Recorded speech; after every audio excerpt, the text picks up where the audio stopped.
Welcome to the Poverty Game. Question 1. People living in poverty have described poverty as A. A lack of money, B.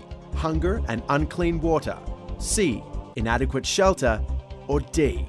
All of the above. A, a lack of money? D, all of the above. Yes, the correct answer is D. All of the above. It's not just measured by money or income. Question 2. People living in poverty have described poverty as A.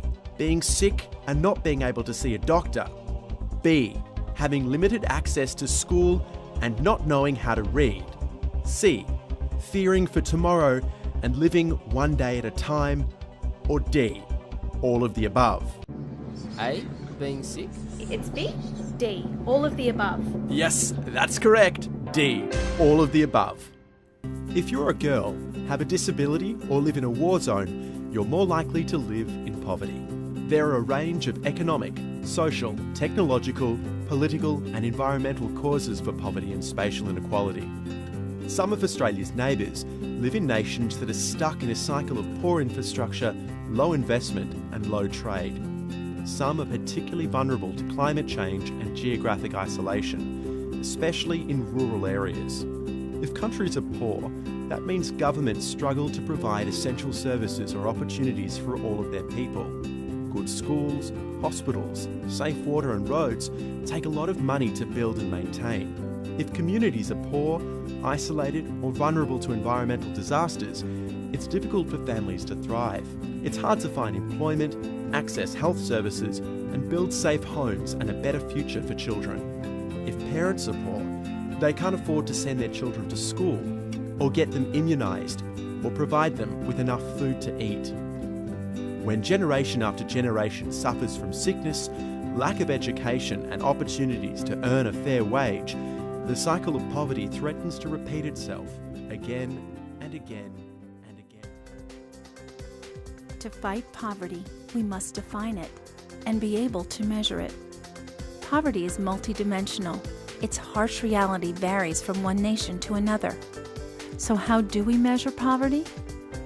We begin by creating a measure of well-being. This shows us the differences in the quality of life across an entire population.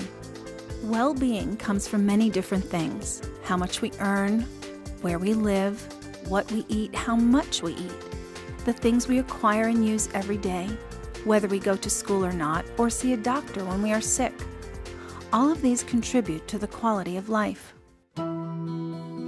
Consumption and income are two broad categories that do not show all of the dimensions of poverty, but are useful as indicators of well-being. To collect this data, a country will survey many different segments of the population. From the collected data, a range of consumption and income can be created. People with the highest well-being are shown to the far right. They enjoy many goods and services in a wide variety of forms. Those with the lowest well-being are shown to the far left. They have access to limited goods and services. To compare this data, monetary values are usually assigned. There is a point at which the level of income and consumption becomes insufficient to support a good quality of life. Researchers use statistical methods to define that point, which is called the poverty line. The poverty line divides the poor from the non-poor. People in poverty are those whose level of income or consumption is not enough to cover a minimum amount of goods and services. There is also a point that represents the minimum food consumption that can sustain life. That is the extreme poverty line. These points will differ from one country to the next because the circumstances change from country to country. But the process of measuring poverty is consistent. How do we measure how many people live in poverty? When we plot out the population of a country, we see how many people live in poverty and what percentage they represent of the country's entire population. This data reminds us how much work there is to do in fighting poverty, and it actually helps us organize that fight. With this information, we can calculate how many people live below the poverty line. We can start seeing where help is needed most, who needs it, and what types of programs could be effective. We can accurately measure our progress and, more importantly, adjust our plans to empower people so that they can increase income, improve their well-being, and move above the poverty line. So these are not just numbers. They are critical tools in the fight against poverty. That's how we measure poverty and why.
There's a picture on my kitchen wall, looks like Jesus and his friends involved. There's a party getting started in the yard, and there's a couple getting steamy in the car parked in the drive. Was I too young to see this with my eyes? And by the pool that night, apparently the chemicals weren't mixed properly. You hit your head and then forgot your name, and you woke up at the bottom by the drain. And now your altitude and memories are shame. What about taking this empty cup and filling it up with a little bit more of innocence? I haven't had enough. It's probably because when you're young, it's okay to be easily ignored. I'd like to believe it was all about love for a child. When the house was left in shambles, well, who was there to handle all the broken bits of glass? Was it mom who put my dad out on his ass, or the other way around? Well, I'm far too old to care about that now. What about taking this empty cup and filling it up with a little bit more of innocence? I haven't had enough. It's probably because when you're young, it's okay to be easily ignored. I'd like to believe it was all about love for a child. It's kinda nice to work the floor since the divorce. I've been enjoying both my Christmases and my birthday cakes, and taking drugs and making love at far too young an age. And they never check to see my grades. What a fool I'd be to start complaining now. What about taking